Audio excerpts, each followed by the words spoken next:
Så jeg tror, hun holdt herovre af, og så var hun ved at køre ud her. Jeg kom løbende her fra blokken af og ned, for at se, om hun stadig holdt hernede på parkeringspladsen. Men der var hun så ved at køre ud her. Så jeg løb bare op her, og hele vejen herud forbi. Og så holdt hun tilbage og tog mig med hjem.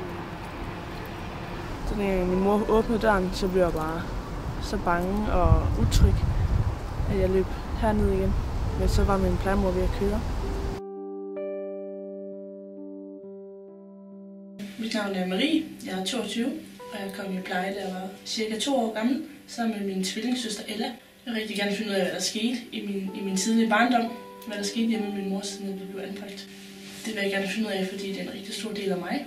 Og jeg er vokset op i en plejefamilie, som har taget mig ind som deres eget barn. Og jeg har altid set mine plejeforældre som min mor og far. Men inderst inde, så har jeg altid vidst, at de ikke har været mine rigtige forældre.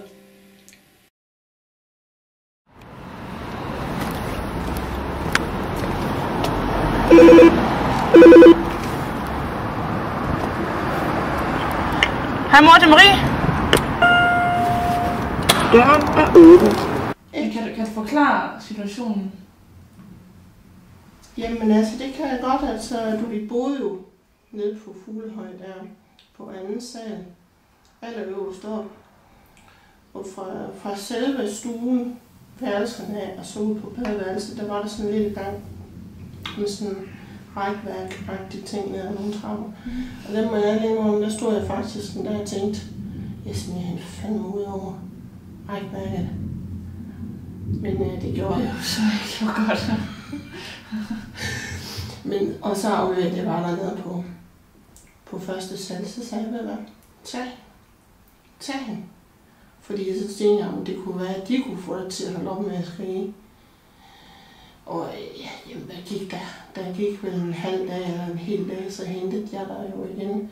Fordi du var jo en del af mig. Og så måtte jeg jo tage det sure med det søde. Bente startede jo med at have jer i dagforanstaltning. Og hendes og mit samarbejde, synes jeg i hvert fald var rigtig godt. Lige indtil, at jeg havde været til samtale ude på kommunen, hvor jeg fik at vide, at mælken så ville de blive taget med tvang, eller så skulle jeg give dem væk frivilligt. Og så spørger jeg jo så, hvad årsagen er til, og så siger de ude på kommunen, at Bente havde snakket med dem, ringet til dem, og sagt, at hun syntes, hun havde dem for mig, og så sagde jeg, at det kunne jeg ikke forstå, fordi hun var selv godt med til det.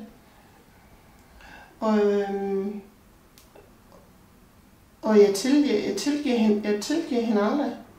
Jeg tilgiver hende aldrig for det. Men altså, når jeg kigger på jer nu, så synes jeg jo, uanset om jeg har været medvirkende årsag til det, eller Bente har været medvirkende årsag til det, I er blevet 2 meget fornuftige piger, og I ved hver især, hvad I vil.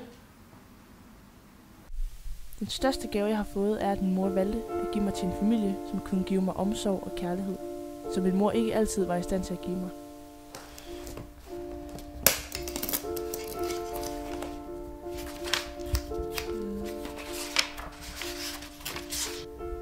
I forbindelse med, at børnene kom i fuldtidspleje, blev en aflastningsfamilie tilknyttet med et omfang på 1 dag hver 3. uge, samt i ferie og ved sygdom. Pigerne har været hos Erik og Bente Christensen i Bjerliv fra oktober til juni i alt 22 døgn. Pigerne har aldrig rigtig været glade for at komme i aflastningsfamilien. Især Marie har haft problemer, som til sidst gjorde, at vi stoppede aftalen med aflastningsfamilien.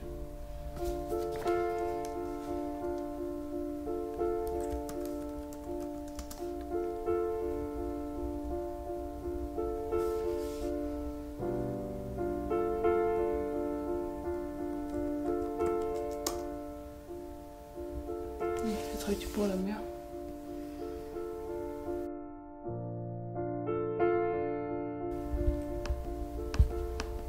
Ligner det? Ja, lidt. Ja, det gør det. Det ligner mega meget. Ja, det er dem her.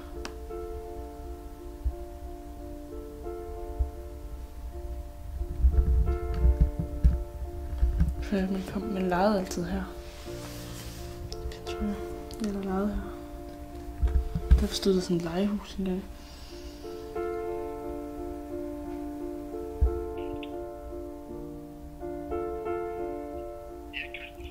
Goddag, Erik. Du snakker med Marie. Goddag. Ved du hvad, jeg ved ikke, om du kan huske mig, men min søster og jeg har engang været i aflastning ude hos jer. Da vi var helt små.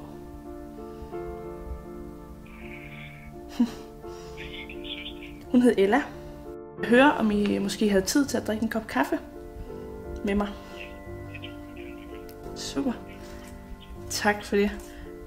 Vi snakkes. Det skal jeg gøre. Godt, hej. Det var mega mærkeligt. Nå, okay, han kunne godt huske mig. Så der må vi gerne komme ud.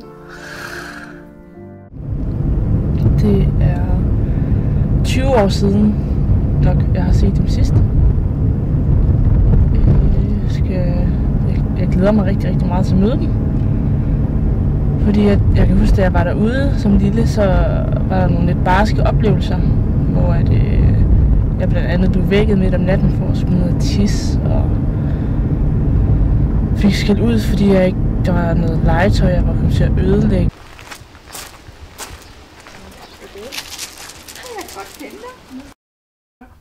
Men altså lige så snart, at jeg talte med dig, og du spurgte, kan du huske, at når det var Ella også, ikke?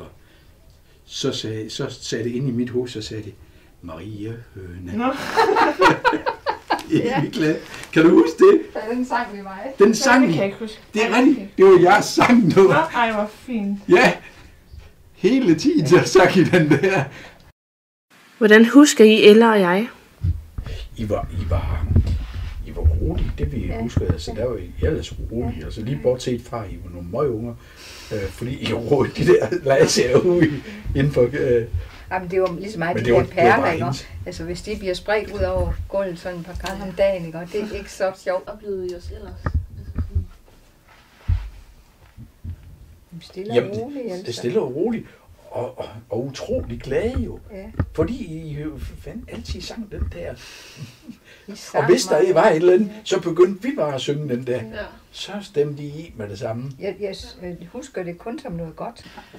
Jeg husker at have fået fortalt, at vi var meget sådan kede af at være her. Altså sådan Græd i mig, græd meget, har jeg fået at vide.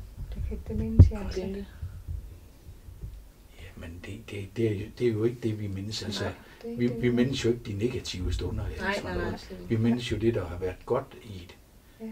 Og det er da klart, at I har da garanteret været kede af, at I skulle et andet I har sted hen og savnet være hende, og ikke? savne. Altså, jeg har jo troet, at når Bente hun satte mig af herude, så kom hun aldrig nogensinde tilbage og hentede mig. Selvfølgelig. Det har jeg jo troet. Selvfølgelig. Ja. For jeg har oplevet det svigt fra min mor, Ja. at så blev jeg flyttet hjem til en anden familie. Og så nu skal jeg videre til den her, altså, Ja. at jeg aldrig nogensinde troede, at jeg kom tilbage. Og Altså, det kan da sagtens være de første uges tid, I har været rigtig ked af det. Men så er det blevet godt igen. For mig har det at være anbragt været super godt. Jeg er vokset op i en familie, som har givet mig en masse kærlighed og omsorg. I dag er jeg ved at uddanne mig til pædagog, og jeg arbejder i en børnehave. Når jeg er færdig, så drømmer jeg om at læse videre til børnerådgiver, for jeg vil rigtig gerne gøre en forskel.